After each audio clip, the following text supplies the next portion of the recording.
Right, welcome back to another video on this channel, and as you can tell, we're doing a tier list today because I just thought when there's no content, if in doubt, tier list, just an easy concept really, tier lists. And yeah, we're going to be ranking every manager in the Premier League at this current moment in time, and yeah, without any dilly-dallying, we're going to get straight into it. So yeah, let's go. Whoa, what's this we've got on screen? We've got a brand new setup here. We've got the tier list on screen, as you can see, and we've got the tiers we're going to be ranking these managers in. So top of the list is elite, then we've got best of the rest for the managers that aren't quite at the elite level yet, then we've got quality, so he's a quality manager, we've got he's alright, and at the bottom we've got not quite there yet, because I think the standard of managers in the Premier League at this moment in time is really, really high. So I didn't want to put like rubbish or get him gone or not PL standard or whatever, so I put not quite there to be somewhat generous. So yeah, who will we start off with? We'll go in random order, and we're going to go with, do you know what, we'll go with Stevie Cooper. We're going to put him in quality straight away because I just think that he's done an absolutely wonderful job with Nottingham Forest, especially given the circumstances that he took over with Forest last season. Went on some mad winning run with them, got them into the playoffs, won the playoffs, and now they've got a chance of survival really. And even though they've spent an absolute heap ton of money on, 24, 25 players now at this stage, including January signings, I think he's done really well to gel him in so far. And they're playing conservative football, but it works in the Premier League, and I like that about managers who come up to the Premier League and aren't trying to be too brave or whatever. And I think he's the best man available to keep Nottingham Forest in the Premier League if they do survive, so he's going in quality. Next up, another random one. We'll go with, do you know what, we'll just get the obvious ones out of the way, to be honest. Klopp in elite, and where's the bald man himself, Pep? Yeah, two of them, just the two best managers in the Premier League, arguably the best in the world. Klopp done a ridiculous job with Liverpool, Pep done a ridiculous job with City, even though there's this whole claims of money and whatever. But my argument to this is I think that Pep actually deserves more credit for keeping all these superstars happy and keeping all these superstars playing to their maximum ability for so long now. And Klopp deserves credit as well for the circumstances he took over Liverpool with and what he's done with them, getting to a Premier League title, getting them to 3 Champions League finals, winning one of them.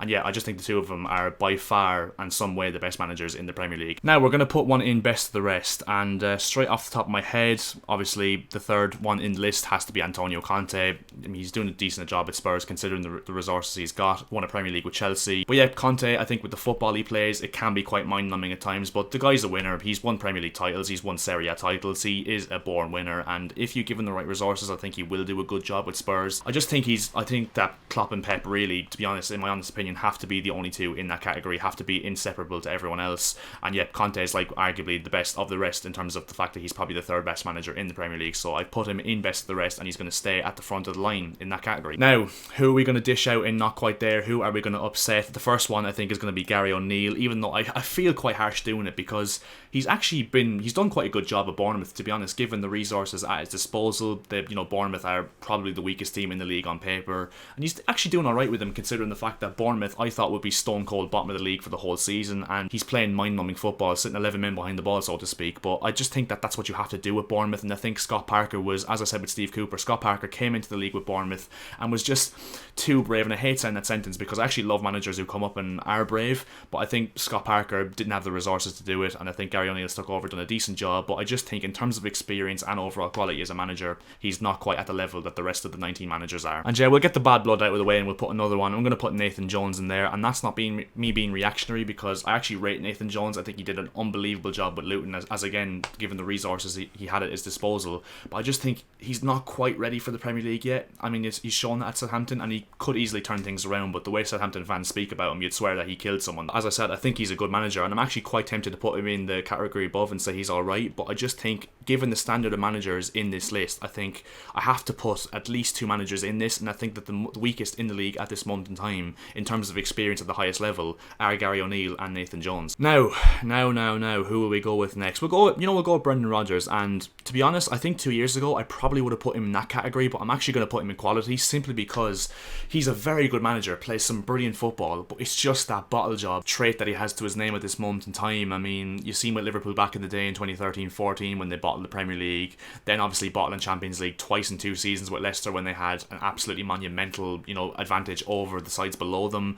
I just think that that's the one thing holding them back from being in that category, and even still Leicester have dropped off this season as well, so his stock isn't as high as it was a few years ago, so I just think it's the right decision to put him in that category. know, I think Marco Silva sums up that category perfectly, because I think he did a decent job at Hull. Obviously got relegated, but I think the writing was on the wall for Hull when he went there, to be honest. Watford, I mean, they sack and hire everyone. They'd sack Pep if he fucking, breathed wrong. At Everton, I think he went into a club that were an absolute mess. There's not really been many managers over the years that have succeeded at Everton, so I don't think you can judge him on that solely. He's done a very good job with Fulham. He's got Fulham in the top half of the table. Most people thought they'd struggle. I thought they'd survive, but only just. He's getting the best out of Mitrovic. He's playing some decent football with Fulham. He's got Palhinha there mopping up in midfield, and yeah, I just think he's got this Fulham team ticking, and I think deserves credit for it, and that's why I'm going to put him in the category that he is in. Next up, another one that will join Marco Silva, Jesse Marsch. I think Jesse Marsch gets a little bit too much stick. I actually think he's not a bad manager and not a bad coach, and even though he's got this,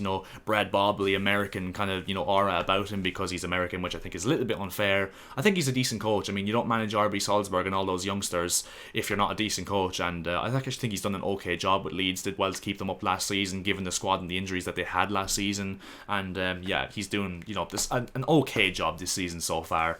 I think he could do a little bit better with that Leeds squad, hence why he's not in quality or best of the rest, but yeah, I'm going to stick him in the he's alright category because I think that's one that's made for him at this moment in time. Now, another one to go into best of the rest in my opinion. Who will we go with? You know what? I'm going to back my man. I'm going to back Graham Potter. I'm one of the only Chelsea fans that is still backing Graham Potter to the absolute hills. I think that we've set him up to fail at this moment in time. I'm not going to judge Graham Potter on the 2 months he's been here or so, where he's just inherited an absolute mess, to be honest. I'm going to remember his time at Brighton, where he was brilliant. I think he set up the foundations for De Zerbi, even though I'll get onto De Zerbi in a minute, and I think he did well to carry on from Potter.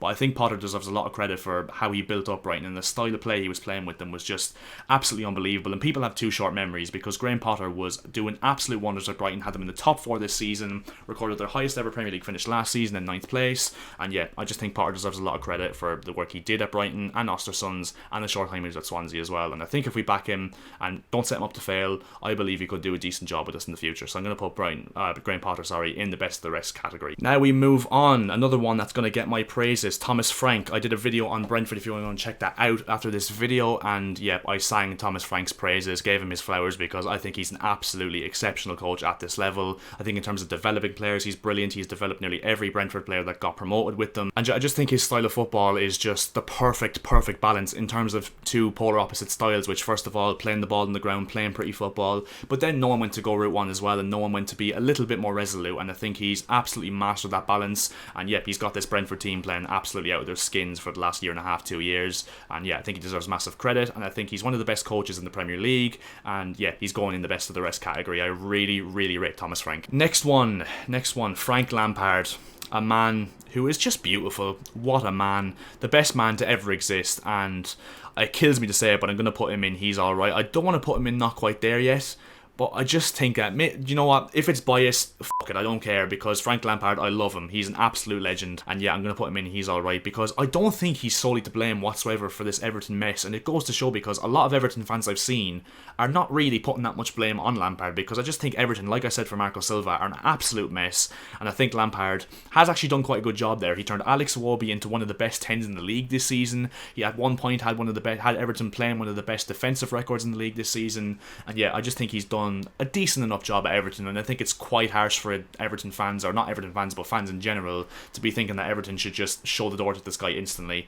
But yeah, I'm not going to put him in quality, because obviously I don't think he's done enough in his managerial career just yet, even though I think he did a very good job at Chelsea given the circumstances. I'm going to put him in he's alright, because otherwise I think I'd be getting called a little bit too biased, so he's going to go there for now. Now another one going in best of the rest, Mikel Arteta. Has to be done. I hate Arsenal with a burning passion, but I'm going to put my differences aside with Arsenal at this moment in time, because Arteta's a brilliant coach. He's proved it now, and I just think I admire how much he turned it around with Arsenal, because if you look at it 2 or 3 years ago, they wanted his head. They were calling for his head on a weekly basis. He could not win whatsoever. He was a shambles in terms of results and the style of football.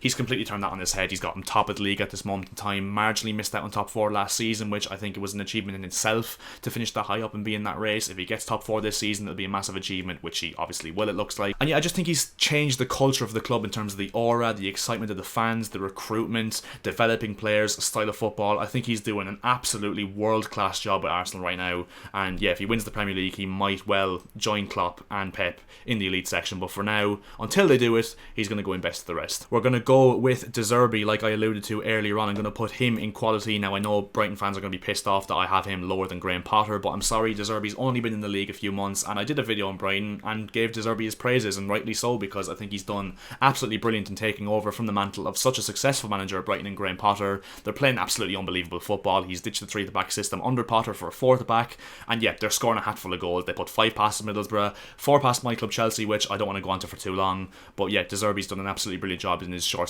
time at Brighton so far, even though it took him a little bit of time to adjust to the job fully. But yeah, he's doing a great job there. They're scoring lots of goals and they're playing some pretty football, so you know, has to be given credit, and that's why he's going in that category. Next up, Paddy Vieira. He's going to go in the alright section once again, because there was a time last season I thought Vieira was doing a good job at Palace, and I think he did a good job at Palace last season, considering the sheer overhaul of, you know, personnel in the squad last season. He managed it quite well, signed a few good players if he was involved in it, obviously. But I think this season there's just a little bit missing from Palace. There's a little bit more that I think Palace have to offer that he's not unlocking in the squad just yet, and I think maybe Conor Gallagher's a massive miss for that energy in midfield. And obviously Palace's stats in terms of distance covered in the league overall in comparison has dropped off massively this season in the absence of Conor Gallagher, and I just think Vieira needs to do a little bit more just to get this little bit more out of this Palace team. And yeah, that's why he's going in the he's alright section, because I don't think he can go into quality just yet, but I also think it would be a little bit harsh to say that he's not quite there yet. Now, the last 5, the final 5, who are we going to give praises to? Do you know what? I'll put David Moyes in there. I'm going to put him in quality. I think maybe he's on the brink of best of the rest, but I just think quality is one that suits him down to the ground, because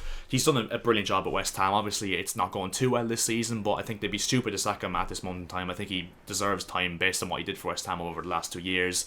Obviously, you know, playing some decent football, some very good balance like Thomas Frank as well, where they attack in numbers, they flood up in numbers when they have the ball, but also defend resolutely when they have to as well. Obviously, his time at United didn't go well, his time at Sunderland didn't go well, even though Sunderland's job at the time was just a poison chalice. He did absolute wonders with Everton, got them into the Champions League qualifiers on a few occasions, actually, to be fair. As I said, he's probably unlucky maybe to miss out on that, but I think in the overall standard of the Premier League at this moment in time, maybe I'm being a bit reactionary based on West Ham's form this season, but I'm going to put him in quality anyway. Now, next up, we're going to go with Mr. Good Evening, Unai Emery, and yeah, maybe a surprise for some of you, but I've put him in best of the rest. I think he's an absolutely brilliant tactician. He plays some pragmatic football, but it works. He's an absolutely brilliant tactician, as I said, a very, very intelligent manager, and I think his time at Arsenal maybe gives an unfair impression for Premier League fans on Emery, because he's won multiple Europa Leagues with Sevilla, did a very good job with Villarreal given the minimal resources they had last season, got him into a Champions League final, which is insane. And yeah, I just think he's a very underrated manager, Emery. I think he'll do a very good job at Villa if he's given the right tools to do so,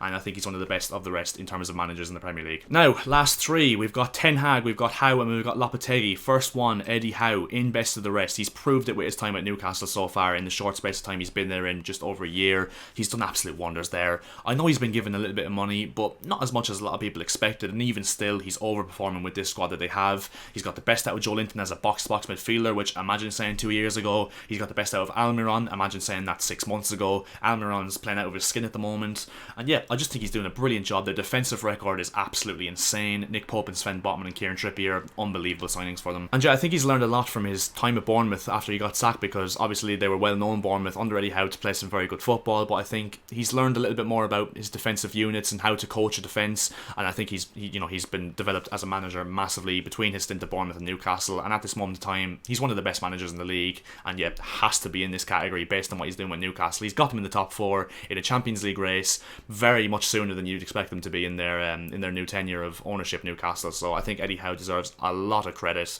and yeah, deserves to be in that category. Now, Eric Ten Hag, he's going in not quite, I'm only messing, Man United fan, please don't kill me, he's not going there, he's going the best of the rest. He's proved at Ajax, he's done a very good job there, got into a Champions League semi-final, even though you could say he bottled the Champions League final with them. I choose to look at the bright side and say, they took him to a semi-final. And yeah, I think he's doing a decent job at United so far. It'll be interesting to see what happens when the honeymoon period's over, but I do think he's a very good coach. I think he's doing very good with them, with the resources he's got so far, and I think that if United were to get new owners, I think they'd be a serious threat under Ten Hag. They're playing some decent football, he's got the best out of Rashford, and yeah, I just think he's got United playing some very good football. But yeah, Ten Hag's in the best of the rest category, and that kind of puts an end to that category. Oops, spoiler on Lopetegui, he's not in there, but yeah, I think there's some very good managers in that list, and I think Ten Hag is definitely amongst that company. And the reason why I've left Lopetegui Lopetegui to last is because I was really torn on him because, you know, he's only been at Wolves for, 5 minutes really, if you think about it, and he's done a decent job so far. I think he's a very good manager tactically, and I think suits Wolves down to the ground in terms of his style of football. I was debating whether to put him in quality or he's alright, because to be honest, I don't really know a lot about Lopetegui before his time at Wolves. I know he managed Spain and did an okay job there. I know he managed Real Madrid and got sacked within like 60 days or something mental like that. Won a Europa League with Sevilla. Emery's done it 3 times, so is it much of an achievement? I'm only messing. Of course it's an achievement. I just think from what I've seen of his time at Wolves so far, he looks like a good tactician and looks like his style of football suits that Wolves squad, and I think if they were to get a striker in there, I think they'd improve massively, Wolves, and I think their defence is quite solid to work with as well. So I'm going to put him in quality. I'm going to bite the bullet. I'm going to say at this moment in time, to my beliefs, he's in quality. So yeah, that completes my tier list. Right, so take it in, breathe it in. That's my tier list on the screen. If you disagree, I'm sure there'll be a lot of disagreements in the comment section below. Let me know which managers you would change and which categories you put them in. And yeah, if you did enjoy this video, leave a like, leave some more suggestions for tier lists you want me to do. If you want me to do tier lists, let me know down in the comment section below as well. Please like the video if you did enjoy it. Massively helps out the channel in terms of me growing, and also subscribe to the channel as well. It helps out massively. We are looking to hit that elusive 1,800 subscriber mark as soon as we possibly can. And yeah, that's enough chit chat for me for the day. I've been talking shit all day. I'm losing my voice, and time to go watch Chelsea probably lose to Fulham. So yeah, I'll see you later.